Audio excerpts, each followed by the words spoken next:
Combine tech SEO and topic clusters for maximum results with freelance marketing consultant Jo Juliana Turnbull.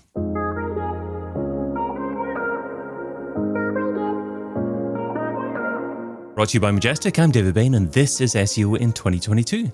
Jo, what is your number one SEO tip for 2022?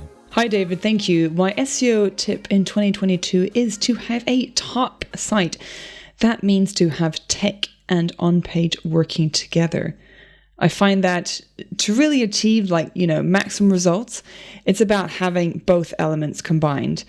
Because when I was working on just on-page only, I found that, with some of the sites, they had very poor tech SEO, and it meant that we could not achieve the results that we had wanted. Okay. So shall we start off with tech SEO? What do you think are the specific aspects of the tech SEO that typically stop sites from having the success that they should do? Well, the main problems that I found are actually around indexation. So you may have pages that are not being indexed, but that need to be indexed and crawled, or you may actually have pages that are indexed and crawled, but you do not want.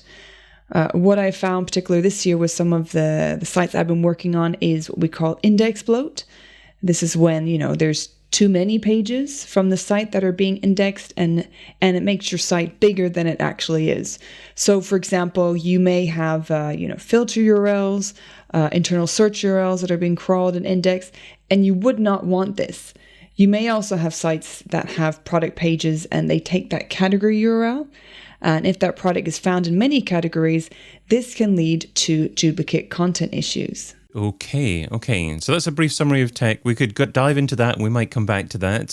But let's get to topic clusters now. What are topic clusters? Topic clusters is really the way we should be doing on-page SEO in 2021. And it focuses more on the actual topics instead of the keywords. So HubSpot research, actually, they talked about it back in 2017, but it really seems to have gained a lot more traction in the past couple of years with others giving presentations and talking about it in detail. Actually, Marit, she spoke about topic clusters at my event Turn Digi and also at Authoritas's Tea Time SEO that I was running. So basically what topic clusters are, they're a group of pages on your site around a key topic. These pages all interlink with one another and they all should have a pillar page. So that pillar page is the broad topic. That is the one that has the high search volume. Then you have the topic clusters and they go into deeper analysis and they focus on the longer tail terms. Okay. Marit also spoke about topic clusters on SEO in 2022, so make sure you check out that one as well if you haven't done so already. But let's maybe dive a little bit deeper into all this content because you touched upon different aspects of the buyer journey. But so how do you actually define which topic is right for each stage of the buyer journey? Is there an early part of the journey that's generally most appropriate for topic clusters? Is it best, i.e. for new customers finding out about your brand for the first time? Well, actually, the pillar page really is your broad topic, really, and it's supported by those subtopics. And those subtopics can be, in your blog or news section. The cluster pages, these pages that I just mentioned, the blog posts, they focus on the longer tail keywords. So the top of funnel terms, they're more informational queries, whereas the bottom of funnel, as you know, it's further along in the customer journey and it's more having transactional intent. So if we take an example, so I was working at Authoritas and we used topic clusters on the pages. So the pillar pages were actually the key features of the product. And actually then we went to further detail about some of those features in the blog posts. So around, let's say, the keyword research was one feature of the product, and in our blogs and in our Tea Time SEO, we talked more about sort of keyword intent, how to conduct keyword research. So it links back into that pillar page. And that's how we did it for that site. It really does depend on what your product is that you are selling. Great. Okay. I love that breaking down of things into pillar pages and cluster pages. So would I be right in thinking that in general, pillar pages are relatively long form content and perhaps updated on a semi-regular basis and targeting higher traffic and higher competitive keyword phrases, and cluster pages are shorter form content targeting easier to rank for keyword phrases? I would say the pillar pages, yes, it is for the higher search volume terms. It is also, you tend to have longer pieces of content. So for example, on your feature page, so we go back to the example of, you have your SaaS product and you have different features. You'll talk about one of the features in great depth. On your pillar page, you'll maybe have a video, you'll maybe have some more images, of course, as well as information about the product. And for the topic clusters, you'll actually go into the detail about one particular aspect of that pillar page. It will tend to be a longer tail term. It will tend to have slower search volume as well. Okay. I guess other SEOs would argue that it's better just to keep everything on a single URL, single page, build up a table of contents at the top of the page and actually build a big page with maybe 5,000 plus words on it and answer everything on that single page. Is there an argument for that? Or do you think search engines nowadays are moving towards wanting to actually get a very specific answer from a specific page to help deliver that specific answer perhaps directly in the SERP? I would say, even if you don't think about search engines and think about the people, is someone really going to be reading 5,000 words on your page? I think it's much easier to digest if you are breaking that down into other smaller topics. And with the topic clusters, what it is it helps with the site hierarchy as well. And it helps search engines to understand your content better. So, have your long form content. You could have that around 2,000, 2,500 words, and you outline, the different subtopics that you have. But I probably wouldn't go in and start writing like 5,000 or 10,000 words on that pillar page because, I remember you did a dissertation and that was 10,000 words. That was quite a lot of content to put on one page. So what about size of site? In general, is it easier for you to rank higher if you have many more pages on your website and you're giving search engines more to crawl, more to find out about on your site? Or is it just as easy for some site with just a few pages to rank high if they are targeted with the content that they're trying to rank for? It's about how you have actually created your site. So if you have a big site and all of those pages are relevant and you've got good internal linking and you've got great site structure, you've also got good content, then that's perfect. If you have a small site and again, you have good internal linking, you've optimized the pages for the key topics you want to be known about, perfect. But the misconception is really, and I think it goes back to when I guess SEO first sort of was known, was the bigger the site, the better it is.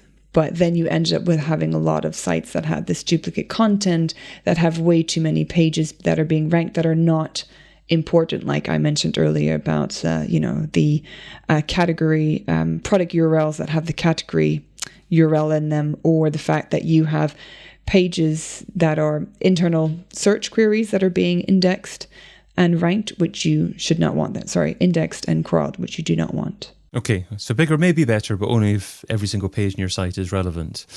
Now, some of the smaller sites are often powered by WordPress.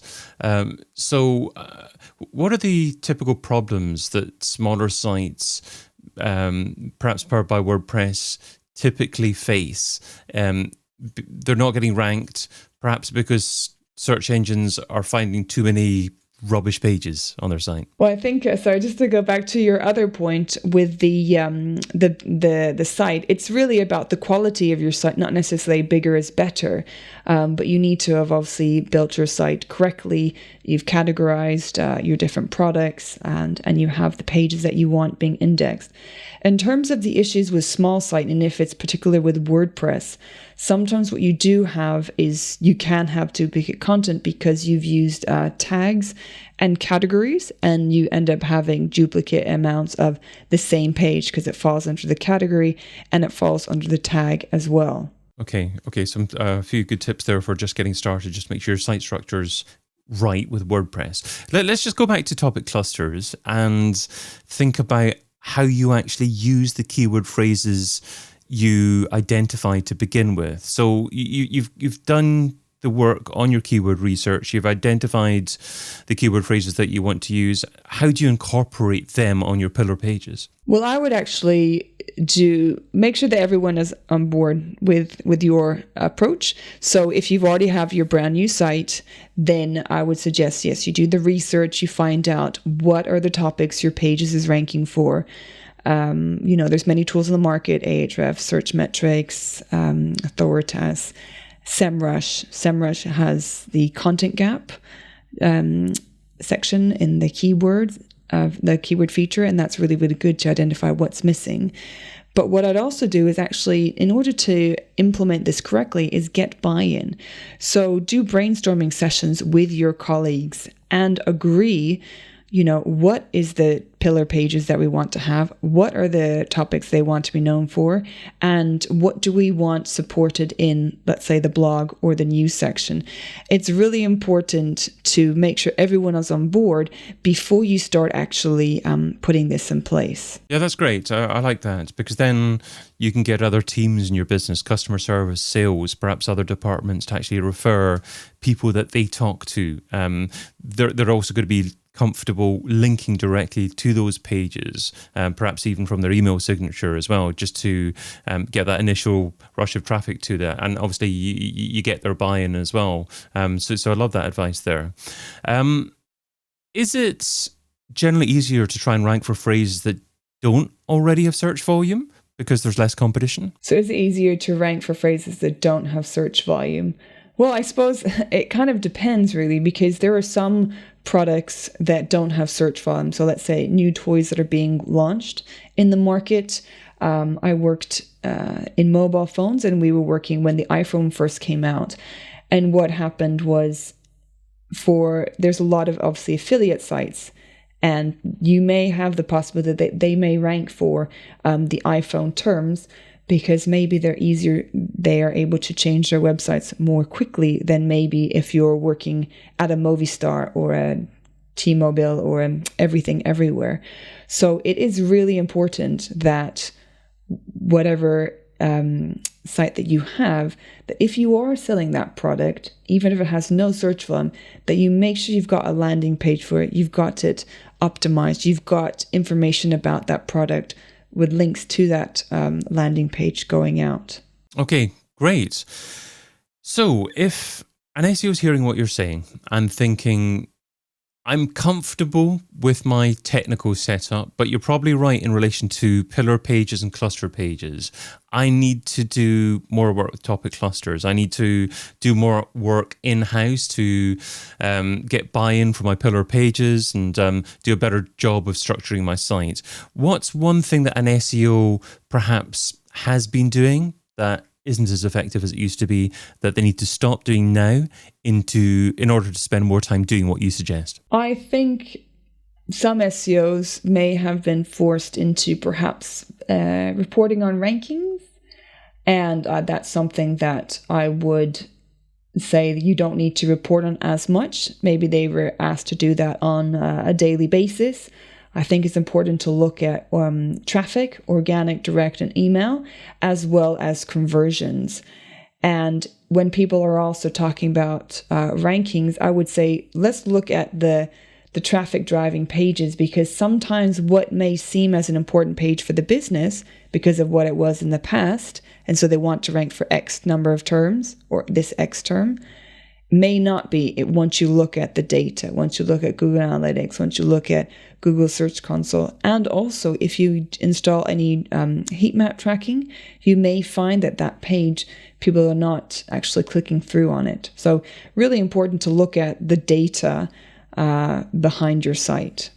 You can find Jo Juliana over at SEOJoBlogs.com. Jo, thanks so much for being part of SEO in 2022. Thank you very much, David. Check out the rest of the content from SEO in 2022 over at SEOin2022.com.